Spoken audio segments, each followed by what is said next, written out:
శివుడు వచ్చి పడుకున్నాడు. ఇక్కడ వినాయకుడిని కాసేపు చూసుకోండి, వీడు అసలే అర్ర చేస్తూ ఉంటాడు, చూసుకోండి వినాయకుడిని. ఈయన ఏదో సరదాగా ఆడుకుంటున్నాడు. తండ్రి గారు పడుకుని ఉన్నారు. ఈయన చూశాడు పైనుంచి కిందికి.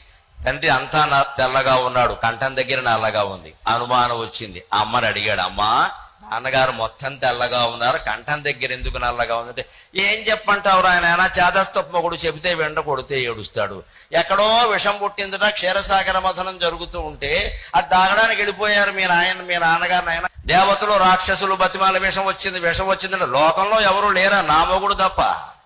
వాళ్ళు బతిమాలేసరికి మీ నాన్నగారు ముందు వెళ్ళిపోయారు నాయన, అదిగో ఆ విషం తాగారు, లోపలట్టి పెడితే లోపల లోకాలు పోతాయి, బయటికి పంపితే బయట లోకాలు పోతాయని ఇక్కడ పెట్టుకున్నారు. అదే మత్స. సముద్రుడు అందరికీ అన్ని ఇచ్చాడు రా.